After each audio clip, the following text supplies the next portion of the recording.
Hello, let's take a look at the features of the free version of ChatGPT, the chatbot that OpenAI offers through its free models, with the simple goal of helping you get familiar with these features.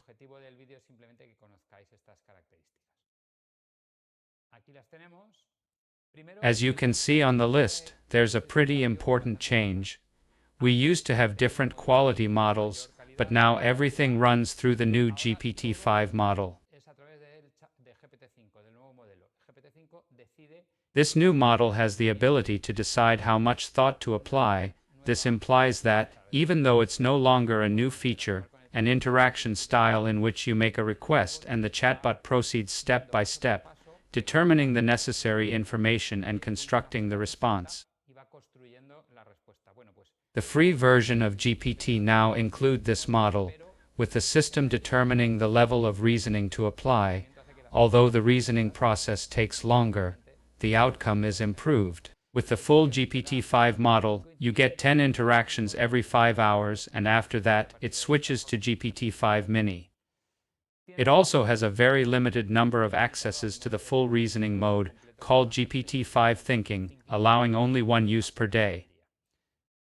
An important change and a step back is that the free model now allows fewer words or tokens, with each token equivalent to approximately 0.75 words, reducing the total to only 8,000, which are about 15 to 20 pages of text. However, while we can only add a limited amount of text, the system has 196,000 tokens for reasoning. Since it is a slow process, it requires more space for all the text it will generate. It now has some features once limited to the paid version, like searching the internet or uploading files, though in a limited way. According to current information on the internet, it only allows uploading 2 files per day, so it's important to stay updated. As we use it more often, we will encounter these limits, since it won't allow us to upload files or search the internet. ChatGPT is also capable of understanding images, providing answers to questions about them, and generating high-quality images as well, allowing up to 3 uses per day in the free version. It has a mode called Deep Research, very limited in the free version, allowing only 5 sessions of 10 minutes per month with GPT-5 Mini, and it is also unable to attach any files. Deep Research is a mode in which the chatbot acts as an agent. You can make a request and it collects information from various sources, the internet or documents you upload, then uses its reasoning mode to build a response. It also executes code and has canvas mode. What does this mean? Canva, let's say, it's a way in which the human and the machine collaborate. You can ask GPT to generate a document, and it will create it, or request it to write a program, and it will do so.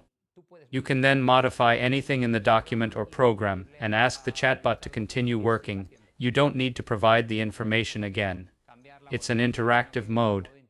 It has data training until October 24, although that is no longer a problem as you can search the internet. You can use a feature called Custom GPT, which allows you to build a chatbot based on the information you provide and make it accessible to others, only possible in the paid version. We can access Custom GPTs from the free version, with a limitation on the number of uses of the advanced models. When accessing a custom GPT created by another user, we are limited to only 10 to 15 interactions per day. It also has an advanced voice mode, which it didn't have before, but usage is time limited. According to OpenAI, usage is limited to a few hours per month, or 15-20 minutes per day according to online sources. They've also added personalities such as cynic, robot, listener, or fricky, which are different ways of interacting with the user.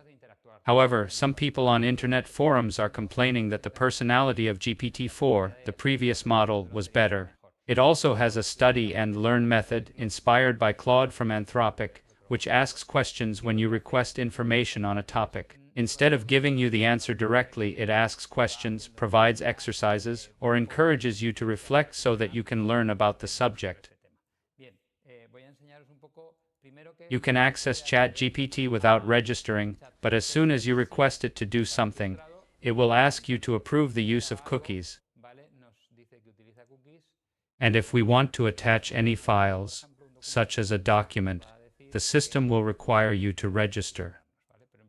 Similarly, if we want to use the voice mode, it will ask us to log in again.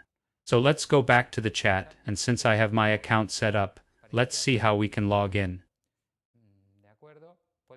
There are different ways to log in. We can create a new account, use an existing one with an email, or sign in directly with Google, Microsoft, or Apple. Alright, let's continue. I've already opened a free chat here using my Google account.